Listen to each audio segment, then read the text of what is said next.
ደስታው እዚህ ይጀምራል። 29 ዓመታትን በኮንስትራክሽን ስራ የታወቀ የስድስት እህት ኩባንያዎች ባለቤት ዲኤምሲ ሪል ስቴት ባለቡ መብራት ግዙፍ መንደር እየገነባ ነው። እስከ ጥቅምት 30 ብቻ የሚቆይ በአይነቱ ልዩ ዋጋ ቅናሽ አድርጓል። በ431900 ብር ጀምሮ የቤት ባለቤት መሆን ትችላላችሁ። ክፍያው በኢትዮጵያ ብር ብቻ። ቅድመ ክፍያ ከ8 እስከ 10%። የባንክ ዕድል ተመቻችቷል። ከባለ አንድ መኝታ እስከ ባለ 4 መኝታ የቤቶቹ ዲዛይን ይለያል። ዲኤምሲ ሪል ስቴት በ0988 68 44 77 አሁኑኑ ይደውሉ። ደስታው እዚህ ይጀምራል። ዲኤምሲ ሪል ስቴት and Seltzer has been blowing up everybody's news feeds and for good reason.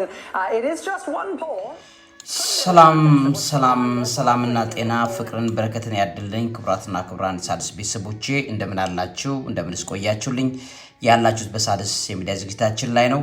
እንግዲህ የአሜሪካ ምርጫን በተመለከተ እርስ በርስ የመተናነቅ አይነት ውጤት እየታየበት መሆኑን የኤንቢሲ ሪፖርት ያሳያል። እንደገና ደግሞ እንደ ዘ ጋርዲያን ያሉ መጽሔቶች ደግሞ አሁንም ድረስ ካማላ ሃሪስ በተወሰነ መጠን እየመራች ነው የምትገኘው የሚለውን ነገር በግልጽ ያሳያሉ። ግን አብዛኛዎቹ ሚዲያዎች ላይ ባሉ ሪፖርቶች ስናይ ኔክ ቱ ኔክ ወይም ደግሞ አንገት ለአንገት መተናነቃቸውን እናያለን። የፋይናል የኤንቢሲ ኒውስ ፖል እንደሚያሳየው ሃሪስ ትራምፕ ሬስ ኢዝ ኔክ and neck with significant gender gap በሚል ያሳያል።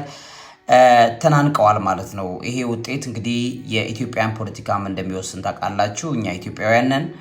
በማንኛውም መልኩ በአሜሪካ ውስጥ የሚመረጠው ፕሬዚደንት በሀገራችን ፖሊሲ ላይ ባለን ኢኮኖሚ ጉዳይ ላይ በጂኦፖለቲክሳችን ላይ በምስራቅ አፍሪካ ኢትዮጵያ ባላት አጠቃላይ አውድ ላይ ቀጥሎ የሚመረጠው መሪ ማንኛውንም ውሳኔ መወሰን አቅም አለው። ስለዚህ ባለፈው ትራምፕ በስልጣን በነበረበት ሰዓት እንደምታስታውሱት የግብጽ የኢትዮጵያን ግድብ በቦምብ ልታጋየው ይገባል የሚለው ነገር ምን ያህል ከፍተኛ ተጽዕኖ ፈጥሮ እንደነበረ ታውቃላችሁ። በትራምፕና በባይደን መካከል ቀድሞ እንደገና በ2020 ምርጫ በተከናወነበት ሰዓት ትራምፕ እንዲሸነፍ እገዛ ካደረጉት መካከል ኢትዮጵያውያን እንዳሉበት ታያላችሁና አሁንም በትራምፕ ብዙ በፖሊሲው መወደድ አይታይም። ለምሳሌ የኤንቢሲ ኒውስ ያወጣው ፖል ውጤት ላይ ሲያሳይ the poll finds Harris with her biggest advantages over Trump among black voters በሚል ያስቀምጠዋል። በጥቁር አሜሪካውያን ዘንድ እቺ ሴትዮ ናት እንግዲህ ፌቨርድ የሆነች ያለችው 87 በመቶ እስከ 9 በመቶ ልዩነቱን በደንብ ማየት ይቻላል። ኦልሞስት 87 በመቶ ጥቁር ማህበረሰብ እሷን ነው የመረጣት፣ 9 በመቶ ነው ትራምፕን የመረጠው። ይሄ ያስደነግጣል ቁጥሩ ራሱ ስታዩ። ለምን የሚለውን ስታስተውሉ ሰውየው ትንሽ በመጤ ጥላቻ ያለበት ነው። እንደገና ከምንም በላይ ደግሞ የጥቁር የነጭነትን አክራሪነት ያለበት ሰው ነው። ይሄ ባለበት ደረጃ ላይ የሚታዩ ነገሮች ሁሉ ውጤቶቹ በግልጽ ያሳዩናል ማለት ነው። እንግዲህ ከዚህ አንፃር ውጤታቸው ግን አንገት ለአንገት የመተናነቅ ሆኖ እንመለከተዋለን።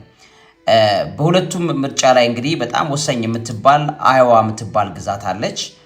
እቺ አይዋ የምትባለዋ ግዛት የምታሳየው ውጤት ግን በጣም የሚገርም ሆኗል። አይዋ እንግዲህ ኮከሰስ ናት አሁን ባለበት ሁኔታ። ይሄ በጣም ብዙ የፖለቲካ ተጽዕኖ መፍጠር ከሚችሉ ቦታዎች መካከል አንዷ አይዋ ናት በዚህኛው ዓመት። እንግዲህ አይዋ ላይክሊ ቮተርስ ቾይስ ፎር ፕሬዚደንት ባሳዩት ውጤት መሰረት ሲታይ 47 ለ44 በመቶ በግልጽ ሆኖ ትመለከታላችሁ ማለት ነው። እዚህ ጋር እንደምታዩት የካማላ ሃሪስ 47 በመቶ፣ ትራምፕን ደግሞ 44 በመቶ ካማላ ሃሪስ እየመራች ትገኛለች። ይሄ ግዛት ማለት አይዋ የነጮች የበላይነት ያለበት ግዛት ነው። ነጮች ከፍተኛ ብዛትና ቁጥር ያለባቸው ቦታ ነው አይዋ። ይሄ ቦታ ማለት እንግዲህ ለምንድን ነው ለምሳሌ እንደ ሚሲሲፒ ወንዝ አይነት ያለበት ፖለቲካውም ደግሞ ከሚሲሲፒ ወንዝ ጋር የተያያዘ በጣም ብዙ ነገር እንዳለበት የሚታወቅ ስፍራ ነው። ይሄ ቦታ ላይ ለምሳሌ ጀርመን ስደተኞች በስፋት የሚገኙበት ነው። በዚህ ቦታ ላይ ምናልባትም ትራምፕ ለምዕራባውያን ያለው ፖለቲካ አቲቲዩድ አለው። አስተሳሰቡ ምዕራባውያንን ከፖለቲካ የሚያገል ነው። የሱ ባለፈው ትላንት ፕሮግራም ላይ በደንብ ዳሳየዋችሁ የሰውዬ ፖሊሲ በምዕራባውያን ዘንድ በእጅጉ የሚጠላ ነው። የጀርመኑ ቻንስለር ለምሳሌ ትራምፕን አልመረጡትም ወይም ደግሞ ኢንዶርስ አላደረጉትም። ኢንዶርስ ያደረጉት ካማላ ሃሪስን ነው። ይሄ የሆነበት ምክንያት ትራምፕ ፍጥጥ ብሎ ያለ ሰው ነው። ትላንትና ኢቭን አሁን በካምፔን ትራያሉ ላይ በዚህ በመቀስቀሻም ደግሞ የተለይ ቀሰቀሰባቸው ስፍራዎች ላይ ሲናገር የነበሩት ነገሮች በጠቅላላ ይህ ሰው በተቀረው ነጭም ይሁን ጥቁር ባለው ማህበረሰብ ጋር የሚያጣላው ነገር እንዳለበት ያያላችሁ። ትላንት ጋዜጠኞችን ሲወርፋቸው ነው የቆየው እና በዛ የተነሳ በጣም ብዙ የሚዲያ ሰዎች አዝነውበታል በትራምፕ ንግግር ማለት ነው። እንግዲህ ሰውየው ብዙ ጊዜ ሃርሽ ነው። ምንም ይሄ ጨዋነት የሚባል ነገር አያሳይም።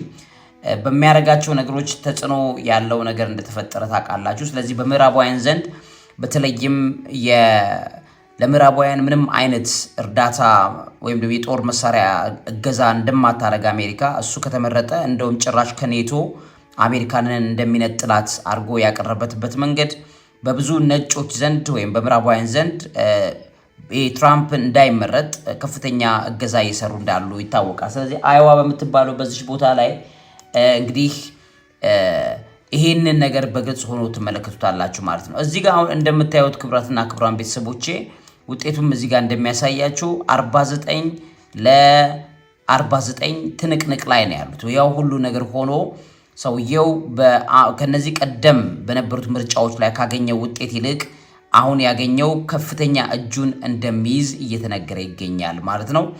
ይሄ ባለበት ደረጃ የሰውየው ልቅቅ ያለው ነገሩና እንደገናም ደግሞ የሚሰራቸው ነገሮች ስታዩ ብዙ ለውጥ ያመጣል ብላችሁ አጠብቁም። ግን አሁንም ድረስ ኔክ ቱ ኔክ አንገት ለአንገት ከካማላ ሃሪስ ጋር ተናንቋል ማለት ነውና አይዋ ላይ ካማላ ሃሪስ እየመራች መምጣቷ በጣም በምርጫዋ ላይ ከፍተኛ ተጽዕኖ እንዲኖርላት ወይም አስተዋጽኦ እንዲያደርግላት ያግዛታል።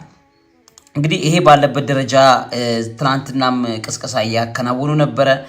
በዚህ ሁሉ ውስጥ ያለውን ነገር ሲያሳዩ በተለይም ባለፉት 48 ሰዓታት ብቻ የዩኤስ ኤሌክሽን ከ77.6 ሚሊዮን በላይ ቮተርስ ወይም ደግሞ መራጮች ኦልሬዲ ካስት አድርገዋል፣ ባሎታቸውን ሞልተዋል፣ ኦልሞስት ምርጫቸውን አሳውቀዋል። እንግዲህ እንደምታውቁት የመጨረሻዋ ሰዓት ላይ ያለው የዕለተ ማክሰኞ ላይ የሚደረገው ምርጫ እጅጉን በጣም ወሳኝ ይሆናል። በዕለተ ማክሰኞ የሚደረገው ምርጫ ማለት ምን ማለት ነው? ይሄ ሱፐር ቲውስዴይ ይሉታል እነሱ። ነገ የሚደረገው በጣም አደገኛ ነው የሚሆነው። በሁለቱ መካከል ስሊም የሆነ በጣም ቀጭን የሆነ እንደ ክር ሊበጠስ እንዳለ ክር የተቀራረበ ውጤት ነው በሁለቱ መካከል ያለው። ስለዚህ ነገ የሚመርጧቸው ሰዎች በጠቅላላ ውጤቶቻቸውን ዲፋይን ያደርጉባቸዋል፣ ይወስኑባቸዋል። ምክንያት አብዛኛዎቹ እንግዲህ ትራምፕን ፌቨር ላይ ያደርገው ወይም ደግሞ ትራምፕ እንዲመረጥ ሊያደርገው ከሚችሉት ነገሮች መካከል አንደኛው ሰውየው በመጨረሻው ነገ በሚደረገው ምርጫ ላይ አብዛኛዎቹ በህይወታቸው የተረጋጉ ሰዎች ናቸው ያንን ምርጫ የሚያከናውኑት ማለት ነው። ብዙ እርጋታ ያለባቸው ሰዎች ይኖራሉ እና እነዚህ ሰዎች ተረጋግተው መስመር ይዘው እንደገናም ደግሞ ከፍተኛ የሆነ ሰልፍ ተሰልፈው ፀሐዩም ዝናቡን ታግሰው መምረጥ የሚፈልጉ ናቸው። እነዚህ ሰዎች ድምጻቸው በአሜሪካ ፖለቲካ ላይ እንደሚወስንላቸው ያውቃሉ። ድምጻቸው አሜሪካ ፖለቲካ ላይ ከፍተኛ ወሳኝነት እንዳለው ያውቃሉ። ስለዚህ እነዚህ ሰዎችን ነው አሁን አሜሪካ የምትጠብቀው። ትራምፕም ካማላ ሃሪስም ድምጻቸውን ሰንጥቆ ለመውጣት እነዚህን ሰዎች ነው የሚጠብቁት። እነዚህ ደግሞ አብዛኛዎቹ ኢሞሽናል አይደሉም፣ ተረጋግተው የሚያዩ ናቸው። በዚህም የተነሳ እንግዲህ ምናልባት ለትራምፕ ፌቨር የሚያደርጉቱ ካርዶቻቸውን ይዘው ነገን እየጠበቁ ይሆናል ተብሎ እየተጠበቀ ይገኛል።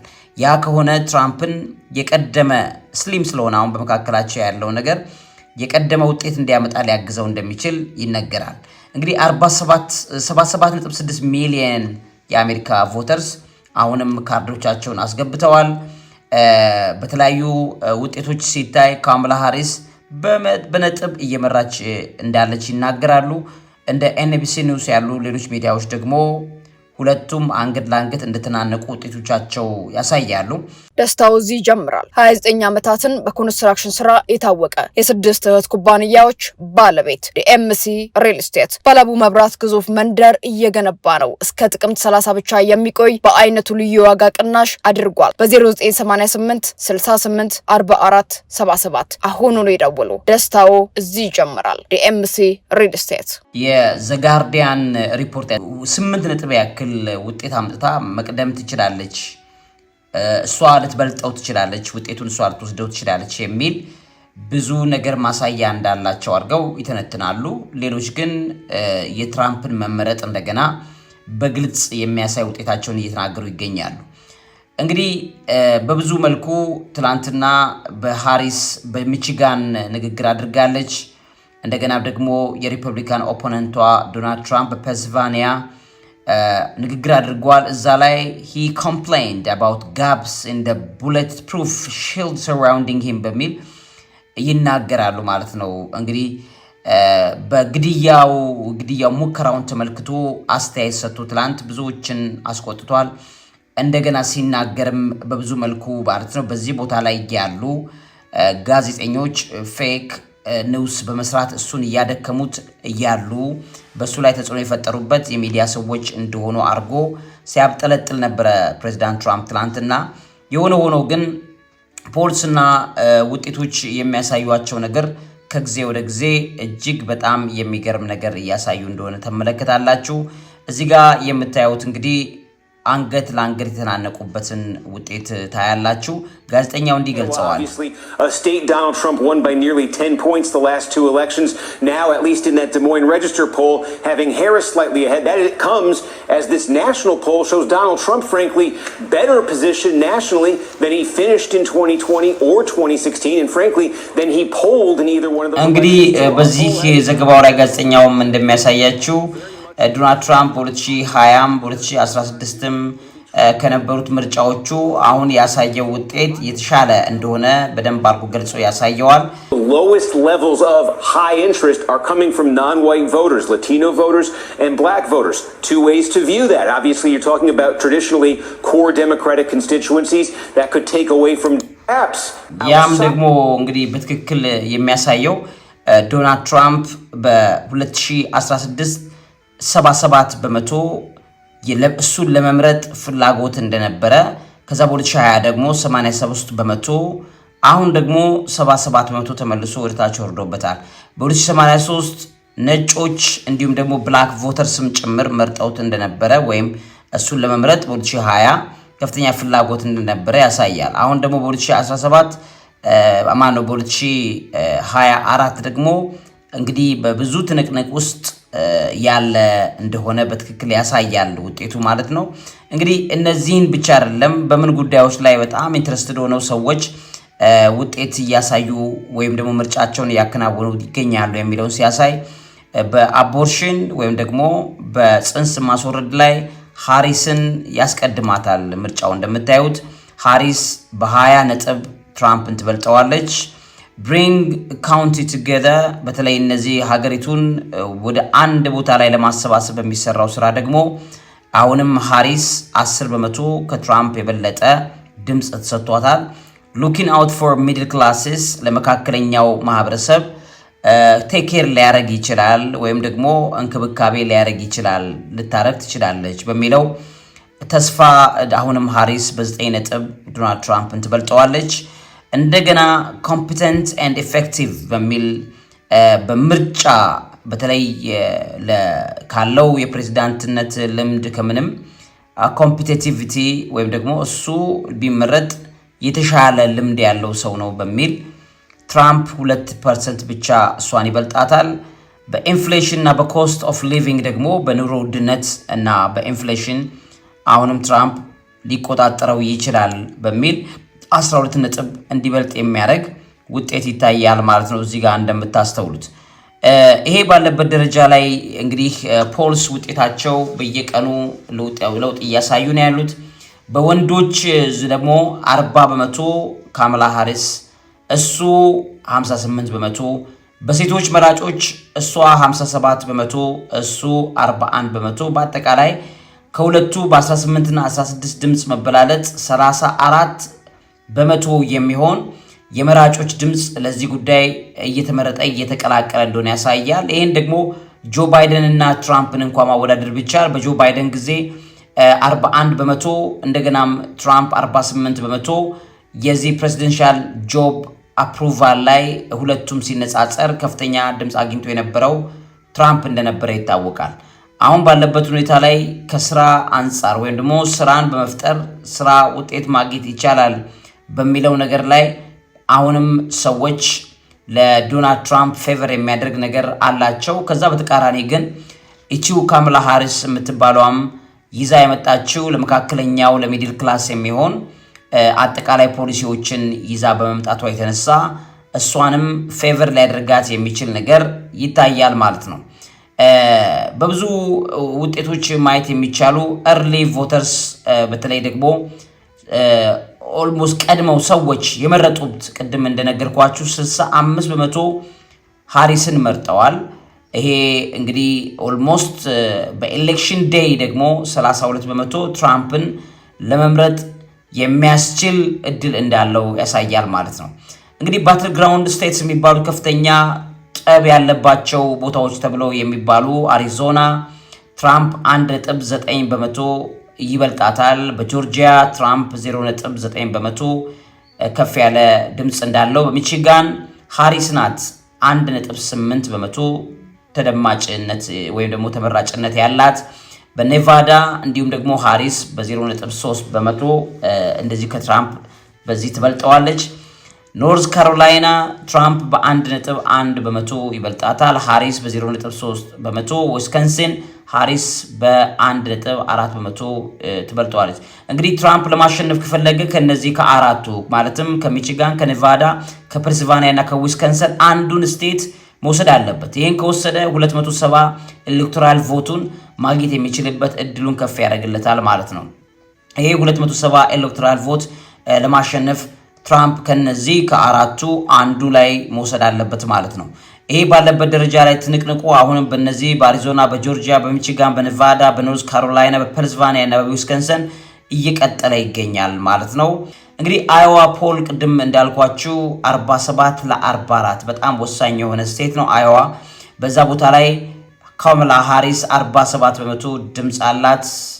ዶናልድ ትራምፕ ደግሞ 44 ኦልሞስት የ3 ነጥብ ድምጽ በላይ አላት። በዚህ ቦታ ላይ ከፍተኛ የሆነ ትልቅ አስተዋጽኦ የሚያደርግ ግዛት ነው አይዋ። እንግዲህ ቅድም እንዳልኳችሁ በነጮች የበላይነት የተሞላ በብዙ ትግል ውስጥ ያለ ቦታ እንደሆነ እናያለን። እስቲ ጋዜጠኛው የሚለው እንስማው። State specific effect that's limited more to Iowa, if this is what is happening in Iowa. One thing to keep in mind, I think we'll go over here, this is going to start lighting up on Tuesday with our results. Iowa on Tuesday, I just want to show you the history here going back. Remember, this is an Obama-Trump state. It's one of the most dramatic swings from Obama to Trump. So you have voters here who not long ago were comfortable voting Democratic, blue-collar white voters, huge blue-collar white population here that swung very hard to Trump. There are more Obama-Trump counties in Iowa than any other state in the country. I raise that because what state is number 2? That would be Iowa's political cousin right across the Mississippi River, Wisconsin. This has the second most Obama-Trump counties in the country. ይሄ ቦታ ማለት እንግዲህ በጣም ወሳኝ ቦታ ነው አይዋ። ሃሪስም በዚህ ቦታ ላይ ዲፕ ሬድ አይዋ እያደረገችው ይሄ በጣም ዲፕ ሬድ አይዋ የሚባል ነው። ከፍተኛ የዲሞክራቶች የሪፐብሊካኖች ብዛት ያለበት ቦታ እንደነበር ይታወቃል። በዚህ ቦታ ላይ እንግዲህ ሃሪስ እየወሰደች ይገኛል። በጣም የሚገርመው ከፍተኛ የሆነ ድምጽ እየተወሰደ ያለበት ይሄ ቦታ በቀጣዩ በጣም ተጽዕኖ መፍጠር የሚችል ቦታ እንደሆነ እናስተውላለን ማለት ነው። እንግዲህ ውድ ቤተሰቦቼ የአሜሪካ ምርጫ በማንኛውም መልኩ እጅግ በጣም ወሳኝ እንደሆነ በትክክል እናውቃለን። ይሄ ወሳኝ መሆኑ ብቻ አይደለም፣ በኢትዮጵያን ፖለቲካ በሌሎችም ፖለቲካዎች ሁሉ ሳይቀር ተጽዕኖ መፍጠር የሚችል ነው የአሜሪካ ምርጫ። ለዚህም የሚሆነው እንግዲህ በግልጽ ልንከታተለው ይገባናል፣ ልናቀው ይገባናል። ቀጥሎ የሚመጣውም ሰው ደግሞ ያለንን ጉዳይ ማለትም የክፉም አመለካከት ሲኖረን በጎ አመለካከትም ይኖረን የአሜሪካንን ፖሊሲ ተመልክቶ በጣም ብዙ ለውጥ ማምጣት የሚችሉ ሰዎች ከራሳቸው አልፎ የሀገራችንን ፖለቲክስ ሁሉ ሳይቀር የሚያሽከረክሩ ሰዎች ዝም ብለን ትተን የምናልፈው ነገር አይሆንም ማለት ነውና ማን ይመረጣል ዓለም ሁሉ እየተከታተለ ያለ ነው። ምክንያቱም የዓለምን ታሪክ ላይ ከፍተኛ ተጽዕኖ ማምጣት የሚችሉ አካላት ናቸው። እንግዲህ ለምሳሌ ትላንትና ትራምፕ ፔንሲልቫኒያ ላይ ባደረገው ለደጋፊዎቹ ባደረገው ንግግር ላይ he should have stayed in the White House እሱ በዋይት ሃውስ መውጣት እንዳልነበረበት ለደጋፊዎቹ ሲናገር ነበር። በ2020 ኢሌክሽን ወይም ምርጫ ምክንያት ከዚህ ሊወጣ ችሏል አይደለም ከዋይት ሃውስ። ስለዚህ እሱ ሲናገር የነበረው ዋይት ሃውስን ለቅቄ ልወጣው አይገባኝም ነበር በሚል በግልጽ ያሳያል። ያ ነገር እንግዲህ ስንመለከት የዚህ ሰውዬ ስልጣን ላይ የመቆየት ፍላጎት በጣም በብዙ ጉጉት ውስጥ ያለ ነው። ከሚያረጋቸው ዓለም አቀፍ ፖለቲካዎች ይልቅ ሀገር ውስጥ ወዳለው ነገር ወደ ግሉ ጉዳይ የሚያተኩር አይነት ሰው እንደሆነም እንረዳለን። ነገር ግን በውጭ ፖሊሲ ላይ ያን ያክልም ተጽዕኖ የለውም ብለን ልናስበው አንችልም። ኢትዮጵያ ላይ ከፍተኛ ተጽዕኖ አለው። በኋላ አንድ ፕሮግራም ላይ የትራምፕ ወይም ደግሞ ካማላ ሃሪስ ቢመረጡ በኢትዮጵያ ላይ ቀጣይ ዕጣ ፈንታ ላይ ማን ምን ዲፋይን ሊያደርግ ይችላል የሚለውን ወደ በኋላ ላይ በደንብ አሳያቸዋለሁ። እንግዲህ ይሄ ሰውዬ ከስልጣን መውረድ አልነበረብኝም ብሎ ሲናገር አሁን ምናልባት ደግሞ በአሜሪካ ምርጫ ላይ ከፍተኛ ተጽዕኖ የሚፈጥር በተለይም ደግሞ አመጽ ሊከሰት ይችላል ይሄ ሰውዬ ካልተመረጠ እየተባለ እስኪገኝ ድረስ ከፍተኛ ጉዳይ አለው። ለምሳሌ በሌላው ስናይ በጆርጂያ ማኮን ውስጥ ራሊ አድርጓል ትራምፕ ትላንትና። he kept up anti-migration rhetoric ነበር ሲያስተላልፍ የነበረው ነገር ለጸረ ስደተኞች የነበረ ሪቶሪክ እየሰራ የነበረ ሰው ነው። ያንን ስናይ ደግሞ በስደት ወደ አሜሪካ የገባ ኢትዮጵያዊ እሱን ይመርጠዋል ብለን አናስብም። ወይም ደግሞ እሱን ለመምረጥ በጣም ከፍተኛ ተጽዕኖ ሊፈጥርበት እንደሚችል እንገምታለን። እንደዚህ አይነት ነገሮችን በትራምፕ ላይ እንመለከታለን። ሞር ወደ ሀገር ውስጥ የሚያተኩር ነገር ነው። ካማላ ሃሪስ ደግሞ ሞር ወደ ውጪ ጣልቃ ገብነት ላይ የምታተኩር ናት። እንግዲህ በብዙ ስናይ በኢትዮጵያ ወጣቶች ላይ የሚሰሩ ፕሮጀክቶች እንደ ግብረ ሰዶም ያሉ ነገሮችን ይቺ በአጋንንት የተጠመቀች አይነት አስተሳሰብ ያለባት ፖለቲከኛ ወደፊት ለፊት የምትመጣ ከሆነ ነገሮችን ኢትዮጵያ ላይ በጣም ከፍተኛ ፖለቲካል የሆኑ ነገሮችን ተጽዕኖ በመፍጠር የራሷን አጀንዳ ልታስተካክል እንደምትችል ምንም እንጠራጠረው አይደለም። ስለዚህ በነገሮች ማናቸው የሚመረጡ ማናቸው በኢትዮጵያ ጉዳይ ላይ ተጽዕኖ ሊፈጥሩ እንደሚችሉ በትክክል እንመለከታለን። ስለዚህ እየተከታተልን በዚህ ዙሪያ ላይ ያለውንም ነገር እየነገርኳችሁ እንቀጥላለን። በኋላም አንዳንድ መረጃዎችን ይዤላችሁ እመጣለሁ። የአሜሪካ ምርጫውን ሁኔታ እንከታተላለን። ያም ደግሞ ከራሳችን ጥቅም አንጻር ስለሚበጀን እንደሆነ ማሳወቅ ወዳለሁ። ውድ ቤተሰቦቼ ለዚህ የአእምሮ ምግብ አዘጋጅና አቅራቢ መምህርና ጋዜጠኛ አብይ ይልማ ለሣድስ የሚዲያ ዝግጅት በኋላ ተመልሰን እንገናኛለን። ኔትወርክ ካላስቸገረኝ ያለሁት አዲስ አበባ አይደለም፣ ከአዲስ አበባ ውጪ ነው። ኔትወርክ ያስቸግረኛል። ትላንትና ማታ አሁን አንድ ፕሮግራም በጣም ወሳኝ የሆነ ፕሮግራም ላስተላልፍ ፈልጌ ነበር። ነገር ግን ኔትወርክ በጣም አስቸገረኝ፣ በዛው ተውኩት። ልክ እንደዚህ ኔትወርክ ካላስቸገረኝ በቀር ተመልሰን የምንገናኝ ይሆናል። ለዚህ የአእምሮ ምግብ አዘጋጅና አቅራቢ መምህርና ጋዜጠኛ አብይ ይልማ። እውቀት ታላቁ እግዚአብሔርን ታከብራለች። መልካም ጊዜ ይሆንላችሁ። ደስታው እዚህ ይጀምራል። 29 ዓመታትን በኮንስትራክሽን ስራ የታወቀ የስድስት እህት ኩባንያዎች ባለቤት ዲኤምሲ ሪል ስቴት ባለቡ መብራት ግዙፍ መንደር እየገነባ ነው። እስከ ጥቅምት 30 ብቻ የሚቆይ በአይነቱ ልዩ ዋጋ ቅናሽ አድርጓል። በ431900 ብር ጀምሮ የቤት ባለቤት መሆን ትችላላችሁ። ክፍያው በኢትዮጵያ ብር ብቻ። ቅድመ ክፍያ ከ8 እስከ 10%። የባንክ ዕድል ተመቻችቷል። ከባለ 1 መኝታ እስከ ባለ 4 መኝታ የቤቶቹ ዲዛይን ይለያል። ዲኤምሲ ሪል ስቴት በ0988 68 44 77 አሁን